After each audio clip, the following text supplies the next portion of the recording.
que es Podemos. Vos bien los decías al principio de esta entrevista, ¿no?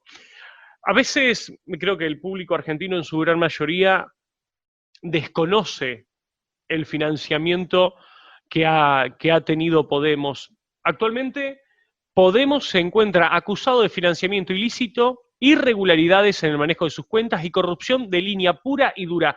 Presuntamente al partido español lo han financiado, lo que se sabe, el chavismo e Irán, y se rumorea también que recibió financiación del expresidente Hugo Chávez.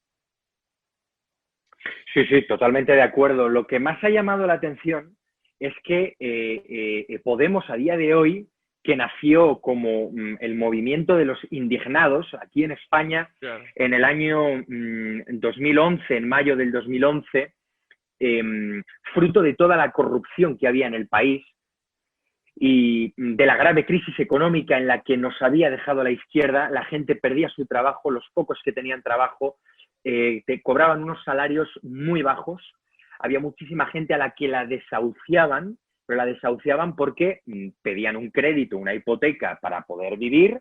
Si esa persona tenía una familia y se quedaba sin trabajo, no podían pagar y el banco, pues lógicamente tenía que echar a la gente a la calle. Digo, lógicamente, entendedme, ¿no? O sea, de Sí. una manera lógica, ¿no?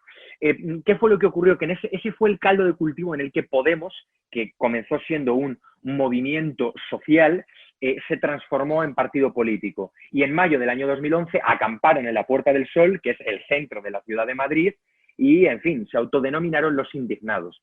El primer error de Podemos fue pasar de ser un movimiento político, un movimiento social, a ser un partido político, porque en ese momento ellos empezaban a hacer lo que criticaban, que era aprovecharse de estar en un congreso de los diputados, en un senado, para tener más poder que la gente.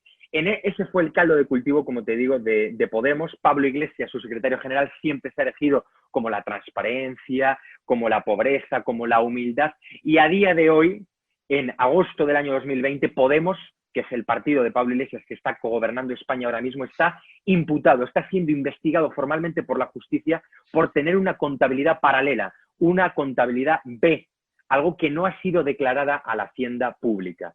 El hecho de que este partido político haya sido financiado por regímenes dictatoriales está completamente probado. Pablo Iglesias, a través de la Fundación CEPS, que es una fundación en la que estaban todos los fundadores del partido político Podemos, la Fundación CEPS cobró en poco menos de 5 años entre 7 y 8 millones de los gobiernos, de los narcogobiernos, de las narcodictaduras de Bolivia por parte de Evo Morales y de Venezuela, primero con Hugo Chávez y ahora con Nicolás Maduro. Pero no solo se han financiado de manera colectiva a partir de fundaciones y de asociaciones, es que ellos mismos en persona también han cobrado dinero. Es que Pablo Iglesias cobró 270.000 euros del régimen de Maduro. Maduro le pagó 270.000 euros y además no se lo pagó en maletín o en una transferencia, no. Lo que le hizo fue depositar este dinero en una cuenta bancaria en el paraíso fiscal de Granadinas. Nosotros en OK Diario publicamos esta información. Pablo Iglesias salió a decir que era mentira, nos llevó a los tribunales y los tribunales nos dieron la razón.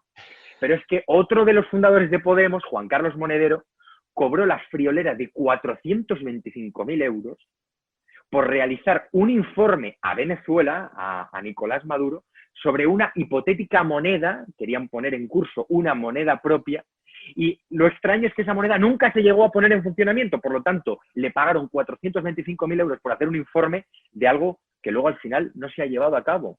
Juan Carlos Monedero lo que hizo fue constituir una empresa en España para cobrar ese dinero a través de la sociedad de capital y pagar menos impuestos.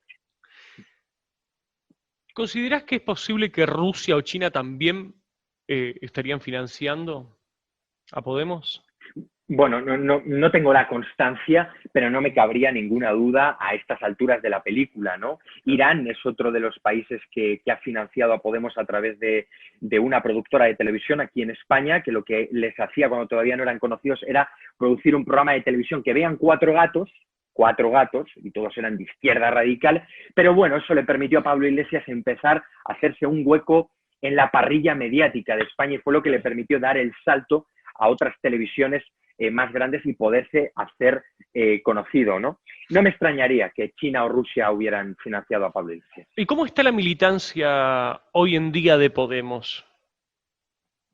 Bueno, pues yo creo que la militancia de Podemos está indignada, ¿no? Que era lo que ellos hace años decían que eran, ¿no? Pero es gente que vive ciega, sorda y prácticamente muda, ¿no? Porque cada vez que se publican informaciones contradictorias sobre Pablo Iglesias, sobre la financiación de su partido o sobre sus escándalos, por ejemplo, por hacer un breve paréntesis, uno de los escándalos últimos de Pablo Iglesias fue que él vivía en un barrio muy, muy humilde de Madrid que se llamaba Vallecas, y él daba entrevistas hace 4 o 5 años, le preguntaban, bueno, oye, si tú consigues hipotéticamente ser presidente del gobierno, te vas a trasladar a la Moncloa. La Moncloa es donde vive el presidente del gobierno aquí en España.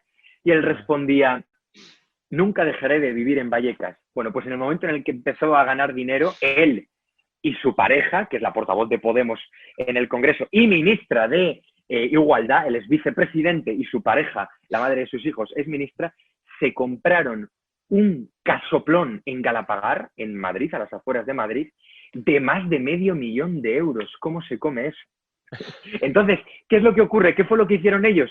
Bueno, pues hacer un referéndum en su militancia para preguntarles, ¿creéis que Pablo Iglesias e Irene Montero, su pareja, han hecho bien comprándose esa casa? Pero ¿se puede llegar a tal nivel de ridiculez?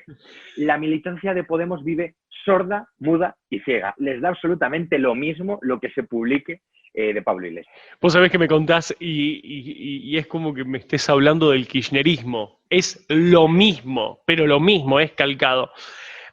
Hablando también de Podemos, quiero que hablemos un poquito del PSOE. ¿Por qué pensás que el PSOE calla y no sale a defender a sus aliados de la coalición? Bueno, con eso te respondo con el viaje primero que yo hice a Bolivia a finales del mes de diciembre. A mí mis jefes, el director de OK Diario, Eduardo Inda, un reputadísimo periodista de investigación, me manda a Bolivia porque salta un escándalo, y es que los ministros de Evo Morales, los exministros asilados en la residencia diplomática de México, recibieron una misteriosa visita por parte de 6 policías españoles encapuchados y armados. En ese momento en España estábamos viviendo la formación de gobierno. Pablo Iglesias estaba negociando con Pedro Sánchez el hecho de pactar, formar un gobierno de coalición para Pablo Iglesias ser vicepresidente del gobierno. Y en ese momento nosotros publicamos, ya te digo, muchas exclusivas una vez llegamos a Bolivia, y con esto te respondo a la pregunta que me haces. Tanto Evo Morales como Nicolás Maduro, tanto Bolivia como Venezuela, cuentan con no detalles, cuentan con todo el historial de financiación de Pablo Iglesias.